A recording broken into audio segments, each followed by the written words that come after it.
Himachal news 24/7। मुख्यमंत्री के प्रधान media सलाहकार नरेश चौहान ने राजीव भवन में आयोजित पत्रकार वार्ता को संबोधित करते हुए विधानसभा उपचुनाव में कांग्रेस पार्टी का सहयोग करने के लिए मतदाताओं, मीडिया कर्मियों और कार्यकर्ताओं का आभार जताया। उन्होंने कहा कि कांग्रेस के 18 महीने के कार्यकाल में प्रदेश की जनता ने 3 बार कांग्रेस की सरकार को चुना है, जिसके लिए पार्टी लोगों का धन्यवाद करती है। नरेश चौहान ने कहा कि भाजपा ने प्रदेश में लोगों द्वारा चुनी गई सरकार को गिराने की कोशिश की, लेकिन वे इसमें असफल रहे और प्रदेश की जनता ने लोकतंत्र को मजबूत किया है और हिमाचल प्रदेश इसके लिए जाना जाता है। उन्होंने कहा कि कांग्रेस पार्टी की सरकार को लोग प्रदेश में काम करते हुए देखना चाहती है। सबके सहयोग से और प्रदेश की जनता, खास तौर पे हिमाचल प्रदेश के जो मतदाता हैं, इन क्षेत्रों में जहां पर ये बाई इलेक्शन था, हम कांग्रेस पार्टी की तरफ से उन सभी मतदाताओं का, आप सबका धन्यवाद करते हैं कि आप लोगों ने बहुत सहयोग किया। एक अच्छा चुनाव संपन्न हुआ जिससे एक दिशा मिली और जो लोग चुनेंगे उनको भी हम बधाई देते हैं कि विधानसभा के अंदर उनका पारी शुरू होगी। हम सभी को बधाई देते हैं और साथ में जिन परिस्थितियों में लगातार हिमाचल प्रदेश में चुनाव हो रहे, 18 महीने के कार्यकाल में तीसरी बार हिमाचल प्रदेश के लोगों ने और मतदाताओं ने कांग्रेस पार्टी पर और माननीय मुख्यमंत्री ठाकुर सुखविंदर सिंह सुक्खू जी और उनकी सरकार पर अपना विश्वास व्यक्त किया। ये अपने आप में हिमाचल प्रदेश के लिए एक अलग अनुभव था। पहली बार प्रदेश के अंदर ऐसी परिस्थितियां बनी कि लोगों द्वारा चुनी गई लोकतंत्र की सरकार को गिराने के प्रयास धन बल के जरिए किए गए और एजेंसीज का मिसयूज करने का लोगों ने प्रयास किया। उन्होंने कहा कि सुधीर शर्मा जीतने के बाद काफी उत्साहित हो गए हैं और बार बार मीडिया के माध्यम से लोगों को गुमराह करने का काम कर रहे हैं। उन्होंने जीतने के बाद सरकार के खिलाफ दुष्प्रचार किया है। जिस तरह से कुछ लोग, खास तौर पे मैं सुधीर शर्मा जी की बात करूं तो वो एक महत्वाकांक्षा के तौर पे कांग्रेस पार्टी में मंत्री बनने के लिए जो डेस्परेशन थी और उनकी वजह से कितने लोग आज बेचारे घर बैठ के हैं जो चुनाव में अब विधानसभा में नहीं आ पाए। कुछ लोग उनकी बातों में आ गए और उन्होंने अपनी पार्टी को साजिश में शामिल हुए। अब वो लगता है कि जीतने के बाद काफ़ी उत्साहित है, वो बहुत ज़्यादा उत्साहित नज़र आ रहे हैं।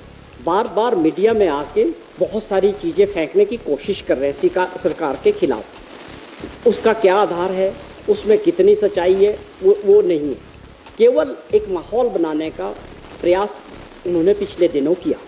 जीतने के बाद मैं समझता हूँ काफ़ी उत्साहित हो गए हैं, पर मैं इसको और भी आगे समझ रहा हूँ। ये जो संकेत है उनके, जो अब वो नहीं पूछते हैं, वो भाजपा के नेताओं को, जयराम जी को या बिंदल साहब को पूछ के ना दिल्ली जाते हैं, ना नड्डा जी से मिलते हैं, ना शाह साहब से मिलते हैं, तो इनसे पूछ के नहीं जाते हैं। अब वो सीधे एक लीडर हो चुके हैं भाजपा के अंदर।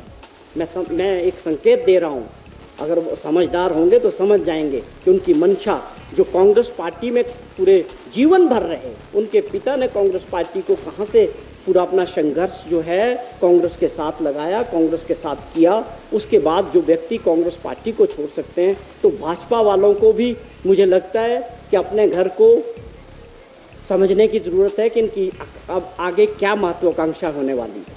इस दौरान नरेश चौहान ने कहा कि कोड ऑफ कंडक्ट लगने से प्रदेश में कई विकास के कार्य रुके हैं जो अब शुरू किए जाएंगे। उन्होंने कहा कि मुख्यमंत्री ने कल प्रधानमंत्री से मुलाकात की और प्रदेश के विकास और हितों के लिए मदद करने की मांग की। इसके साथ वे केंद्र सरकार के कई मंत्रियों से भी प्रदेश के विकास और हितों की मांग करेंगे। मॉडल कोड ऑफ कंडक्ट की वजह से बहुत समय खराब हो, तकरीबन 4 महीने का समय हमारा कोड ऑफ कंडक्ट में चला गया, जिससे प्रदेश की जो विकास है, डेवलपमेंट है या विकास के कार्य है, वो निश्चित तौर पे प्रभावित हुए।